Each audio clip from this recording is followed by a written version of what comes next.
Hello Biafrans and lovers of freedom all over the world. Good morning, afternoon and evening, depending on where you're connecting from. More updates are reaching us from the office of Barrister Aloy Ejimakor, the legal special counsel to our leader, Onyendu Mazi Nnamdi Kanu. The current situation on Mazi Nnamdi Kanu, detention and trial have time limits, by Aloy Ejimakor.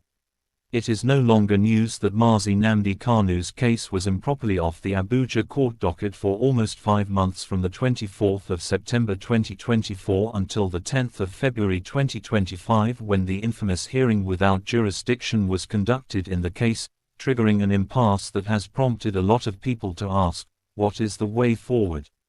Well, below are some of the answers. Given the present scenario that every judge, other than the recused judge, in the Abuja division of the Federal High Court is reluctant to handle the case, the next lawful thing to do is to transfer the case, willy-nilly, to any of the Federal High Court divisions in the southeast, especially since the charges levied against Mazi Nnamdi Kanu are alleged to have either occurred in or had impact in southeast as contrasted with Abuja. To be sure, this very fact alone endows a far superior, and arguably exclusive, jurisdiction on the Federal High Court divisions located in the southeast in line with Order 49, Rule 3 of Federal High Court Rules, Section 45 of the Federal High Court Act and the celebrated case of James Abori v.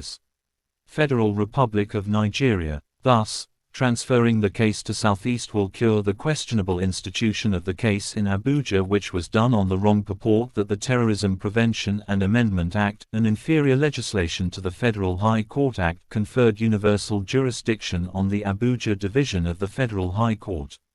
So, now that the famed Abuja division has failed to rise to the occasion, it is time to abandon this fallacy, once and for all.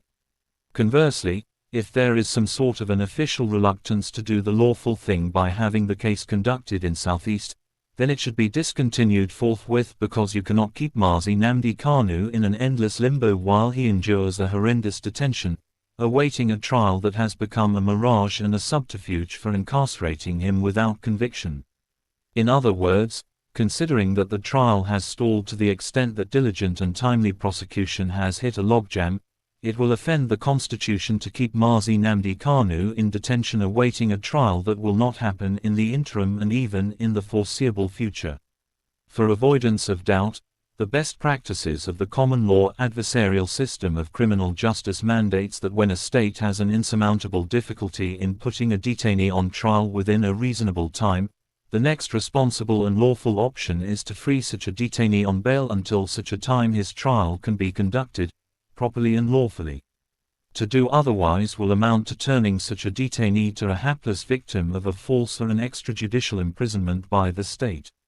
Under the Constitution, every criminal suspect, especially a detainee, deserves to be tried within a reasonable time, not an indefinite time, and certainly not to be subjected to detention for almost 4 years awaiting a trial that never happens for no fault of the detainee but of the state. In particular, the Administration of Criminal Justice Act prescribed a speedy trial for every criminal suspect, and it becomes much more urgent and compelling when such suspect is in detention, and a lengthy one to boot. There is no gainsaying that from the very inception of this case, the ball has been exclusively in the court of the federal government.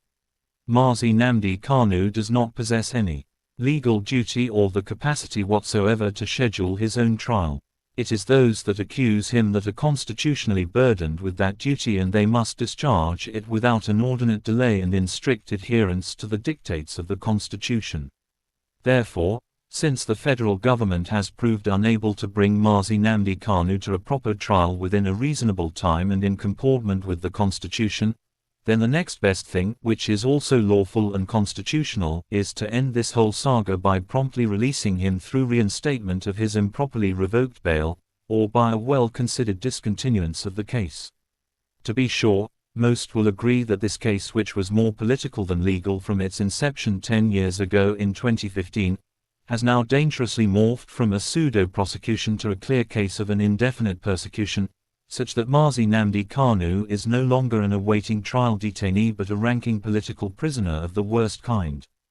This is unacceptable because detention and trial have time limits set by law.